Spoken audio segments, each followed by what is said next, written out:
Oh, hi there. Sorry, I didn't see you. Welcome back to episode 7 of From the Outside. Today, we're going to be talking about yarn activities. If you don't know how this works, in this series, I dive into a community of passionate people and practice the pursuit of being privy to their projects. Stupid. I'm so dumb. I know very little or nothing about the communities that I dive into, so really it's all about me trying to learn as much as I can about their niche as fast as I can. With any luck, I'll learn to be a successful imposter among them. In this episode, I'll be looking at the subreddit r/yarntrolls and trying to figure out as much about these thread crafts as possible. If you have a niche hobby or page online that you like that you think would be a great candidate for this series, please leave it in the comments below. I would absolutely love to hear it. But without further ado, let's get into it. We're going to the top of all time. That gives us a really good idea of what's going on here with the history and the lore of yarn trolls and thread work. Netflix should have a category called Easy to Follow While I Crochet the Whole Time. They do. It's called Netflix Kids. Next question. Wow, this is easy so far. I want to start making the project. Pattern. Gauge is super important for this project. Make sure to make a test swatch. No, I don't think I will.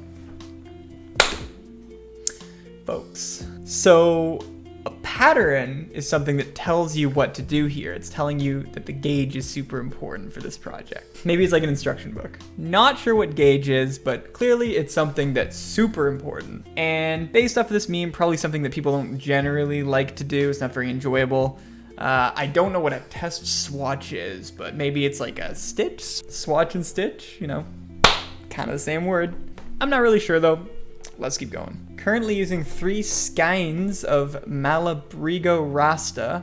Are we sure all of that is English? To crochet the world's most luxurious Totoro plushie for my 1-year-old, paying $50 for a designer sweater, spending $200 on luxury yarn, and 370 hours to knit your own.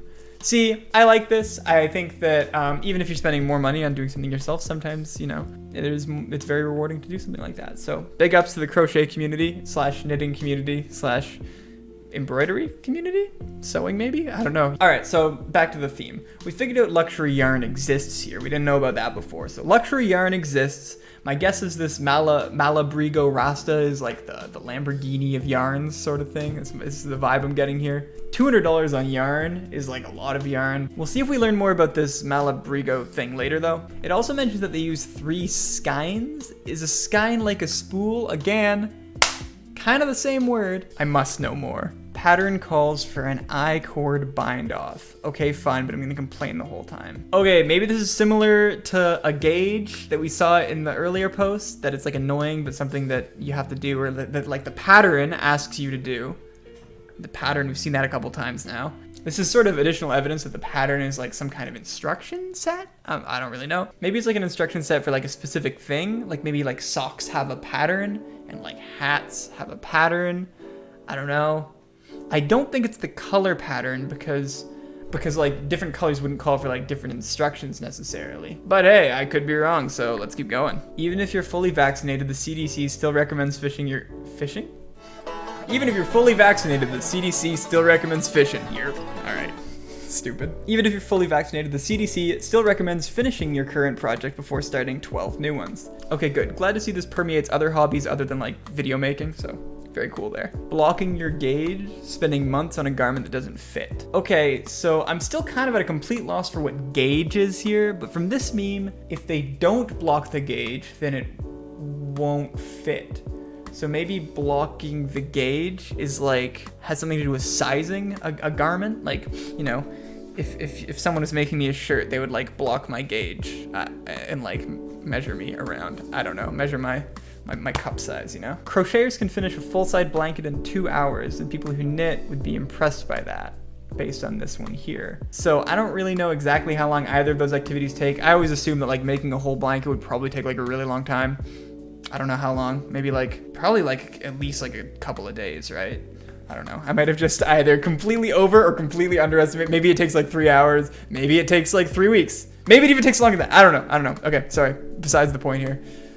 So crocheting is faster than knitting. That is a fact that we've learned now. Very cool. That is a fact that is almost for sure correct. Otherwise, why would this exist here? So we're on a good track to becoming the imposter of our dreams. Okay, I see what happened. Common newbie mistake. The pattern calls for a purl to together. Grammar? A purl to oh, maybe purl to is a thing. The pattern calls for a purl to together. That's so weird to say. Along this line, but you did a knit two together, and so your neckline has become a portal to the nether regions through which demons are entering the mortal plane. Okay, there's a lot to unpack here, and I am not the one to do it, but I'll try. So like I said, the grammar doesn't really make a lot of sense unless like purl two and knit two are both a thing. Like they're like one unit here. Like purl two is a unit and like knit two is a unit, right? I'm not a linguist. So maybe it's like a different motion that you do when you're knitting. I don't know, like maybe one time you go like over and one time you go under, or like one time you go through. Yeah, so it's probably just like a different motion you do, or like a different pattern. Or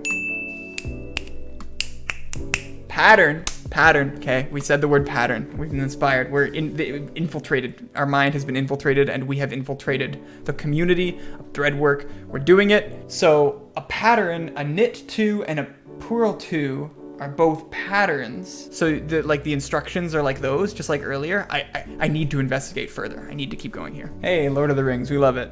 When you've been knitting for a while and finally feel comfortable trying something from an easy beginner knitting patterns book. Whoa, hold on. This looks like Rubik's Cube instructions.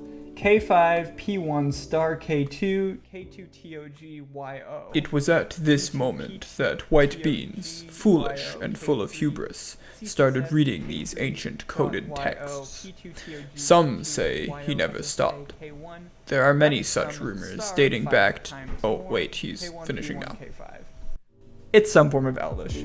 I think there's an Elvish dictionary, though. I don't know if there's a dictionary for whatever this is. We just saw, like, knitting and purling, so maybe that's what P and K are here. So, like, K2 might be, like, knit 2, and, like, P2 might be, like, purl 2, and maybe, like, the different number, maybe, like, K3 is, like, knit 3, if that's a thing. Okay, so this sounds like some kind of like instruction or pattern, like we are sort of figuring out here. And it's like a series of stitches given to you to accomplish a task, maybe. Okay, we're getting there, we're getting there. And here we have another, like, a sweater's expensive, but like the ingredients to knit it are probably more expensive, because I'm assuming a skein isn't big enough for a sweater. Again, a skein of yarn, though, that sort of provides like further evidence maybe that it's like one of those little balls that you get. Like one of these, maybe this is like a skein of yarn, I don't know. Make a half double crochet. So a single crochet. Okay, hold on. So a half double crochet is not a single crochet. Why would they call it that then? I'm just gonna move on. If I think about this for too long, I'm just gonna hurt myself. So yeah, they're different things. We love learning, right? I played Yarn Chicken and won. Okay, I think we can actually figure this one out. Yarn Chicken, based on this picture, just based on what I know about like playing chicken, right? It's like testing to see if you can like get like really close to like a boundary without actually doing it, right? So maybe Yarn Chicken is like you're like knitting something or like crocheting something, and the ball is like gonna run out, but you're also like almost done, so you like try to see if like you have enough in the ball you're using, or maybe the skein you're using. Did I use that right? The skein you're using, and you see if you can finish your item before you run out. So that might be what Yarn Chicken is. Okay, we're laughing, we're figuring it out. And you know what? I think we're gonna leave it on a positive note before we get down to whatever this is. There's 3 of them? No. Oh no, I say we did pretty good. All right, so let's go over what we learned today. So I'm pretty sure that pattern refers not to like the color of a crafted object, but rather to like how you make the stitches in that object and maybe like what yarn you use. So that's a prediction there. Speaking of stitches, a knit followed by a number and a purl followed by a number are like kinds of stitches, I think.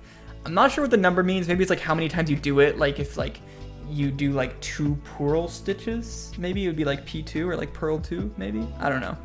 I'm still not exactly sure what a swatch is, But maybe a gauge is something you use to figure out the right size, like gauging the size of something. Like that's something that you would say in contexts other than thread work, you know, gauging the size of that refrigerator or something of the like. I'm not sure if you just eyeball it or if there's like a more technical process. Taking the L on the I chord bind, I don't even know where to start with that. I've only saw one that mentioned I chord binds, but it was really upvoted, so I guess it brings pain to a lot of people, but I don't know what it is. I'm sorry.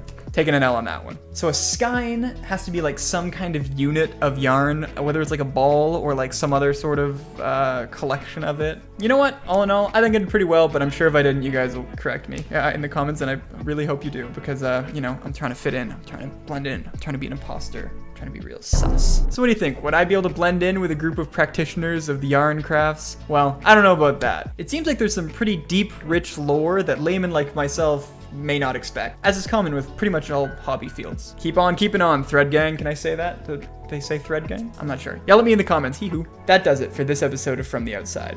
I really hope you enjoyed this one. Remember, drop page recommendations in the comments, please, please, please, because I would absolutely love to see what you guys are up to. Remember to purl that like button and subscribe to the channel, and I'll catch you next time.